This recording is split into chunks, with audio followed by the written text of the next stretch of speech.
Okay, so I think I fixed the microphone now, so now I'm gonna start the presentation here. Socialism versus conservatism, political culture struggle of political model. Why can't we be friends? Now, you might ask, why all the hostility? The thing about left wingers is the social model is based on social issues, stuff like how am I gonna pay the rent? How am I gonna live in a dignified way? How is it gonna affect other groups in society, people struggling and such? And a lot of these cases leads to the centralized state. The view is that society is supposed to help the multitudes of people, and that's the view of a left winger. And there's all the social issues with justice and inequality and such. That's just sort of what a socialist is.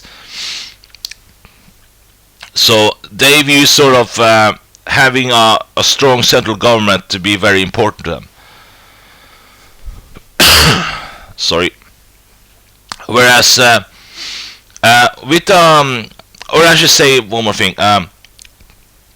Historical people like Hitler, Adolf Hitler, Mussolini, and Abraham Lincoln have different viewpoints from a left winger. Like, they will view Hitler and Mussolini as right wing because they view socialism as the important factor.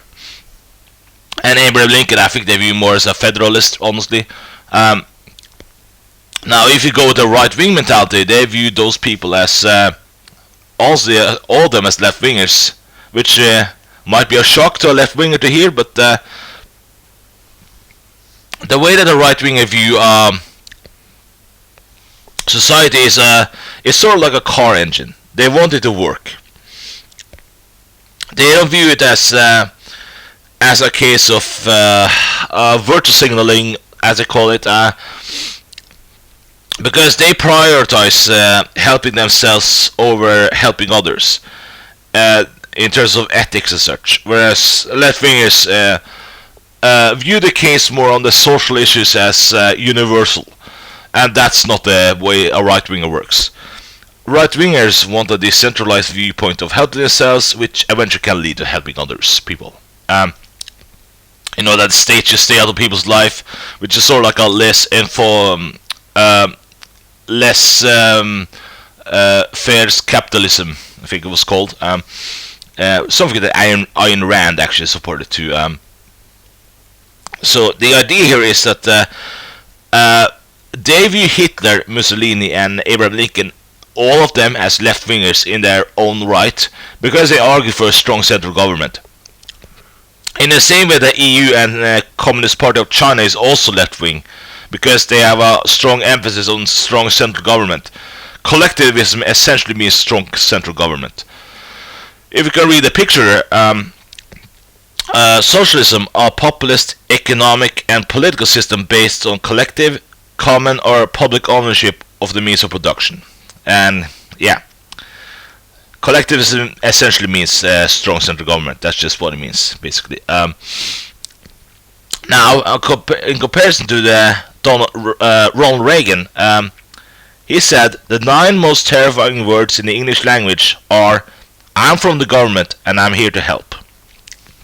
So that's just a little bit of interesting facts to know about, how to understand the different point of views here, on what they think is best for the society. So now, if we go to this one though, do immigrants cause mistrust? This depends on the country, honestly. It depends how it's on how immigration is applied, or how the culture shift is sort of working with the immigrants, or whether it's causing like a cultural clash or something. I actually can go to this website here, and this is Our World in Data. This will give you a graph of 2020, which is a little bit old, but I'm going to use it anyways.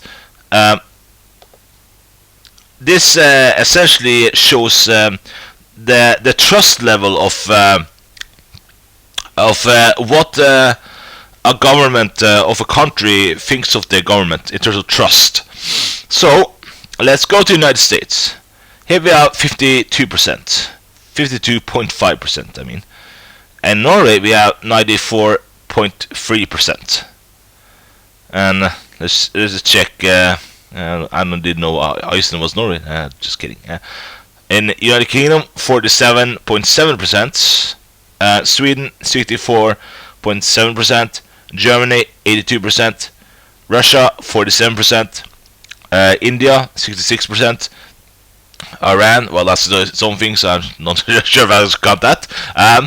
Egypt, 72.2%. Algeria, 47.8%. Brazil, 40.6%. Australia, 69.5%. New Zealand, 83.7%. Indonesia, 60.9%. Japan, 49.5%. China doesn't tell, whatever. And Ireland, 79.5%. Now, I'm going to focus only on the United States and Norway for this reference. So we go back to Norway, I mean the United States here. 52.5%, that's a trust level in the United States. In Norway, it's 94.3%, and this is stats for 2020. Now, let's go back to a PowerPoint presentation here. So, judging by what you know here, in the United States, it has 52%, from my memory, of the trust level. In Norway, it's about 94% of trust level.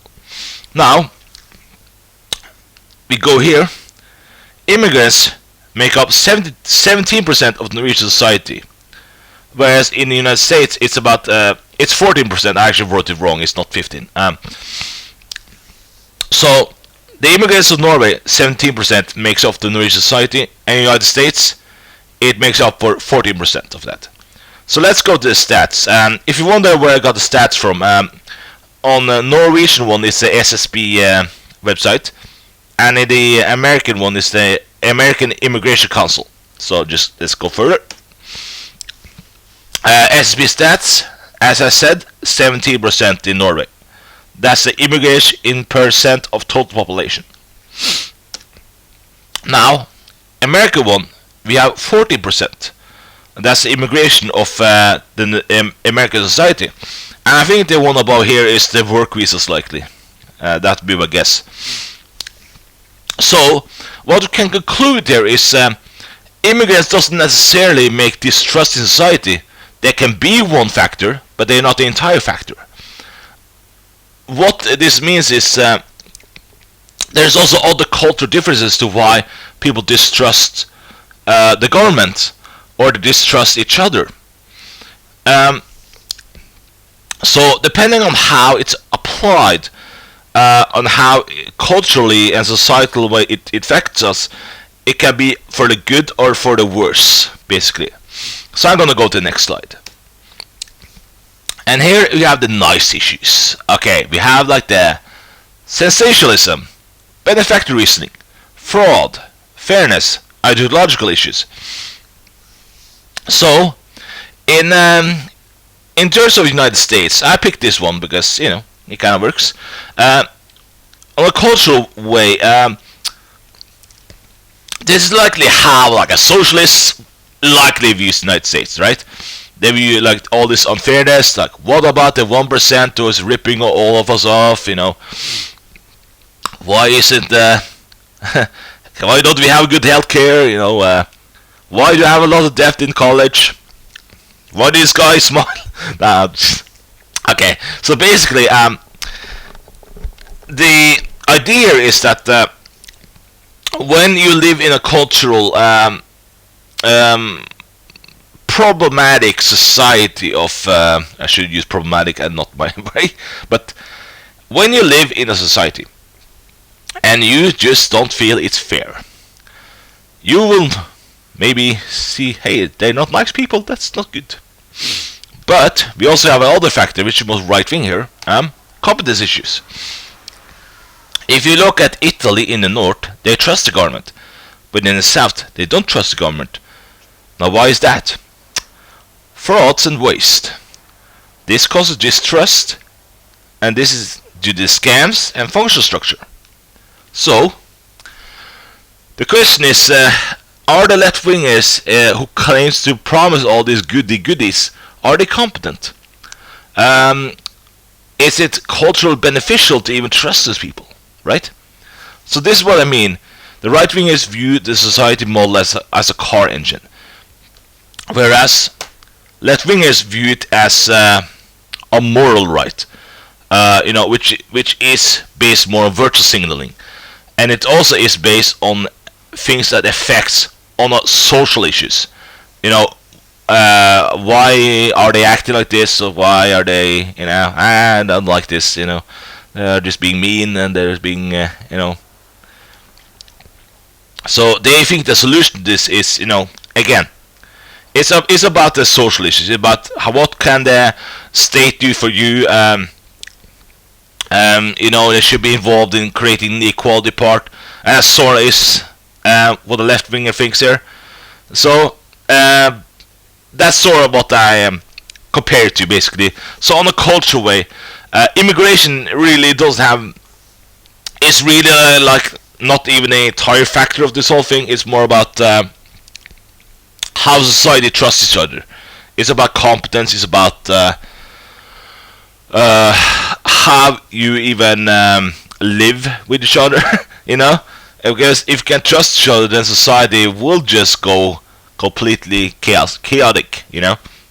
So I'm gonna end this with this romanticized ideology. This is more like a trollish ideology, but my life sucks because I want to win. People are bad because freedom for this and that. Adding fuel to the fire. Mass generalizations. Now this is pod racing. So this just people who like to start something. They're just the anarchists and such. That's just what I'm gonna end it on. Now, on my ending conclusion, though, I think for Europe, I think it would be better if they are not part of the EU, because I think the problem with the EU is that it has a little bit too much of an uncertainty to it. If it becomes globalist, and some country don't like the direction it's going, then you can't say anything, because EU is controlling a lot of the influence, basically, in that country, and that's a problem. So I suggest something a little bit different there. I think that, with a rough example there, I think that United Kingdom, France, and Germany should form into a local bloc called Germania. And I think that Spain, Portugal, and Italy should form into this local bloc called Romance. Even if people sort of argue that France is Romance in language and such, and some argue whether it's ethnically Germanic or whatever, but this is just a rough example. I'm not taking it literally for now, but the idea is to base this on cultural, language, and religious majority in terms of compatibility of how a cultural shapes to work with each other, rather than causing usurping of power, distrust in each other and such. I don't know. That's just my logical conclusion. So in terms of a car engine, I guess having a competent leader on top is also important, because if you have corruption, then obviously people are obviously not going to trust the government, of course. Sorry. So that's just what I want to conclude on, honestly. So feel free to agree or disagree. Let me know what you think. Thank you for listening to this video, and bye.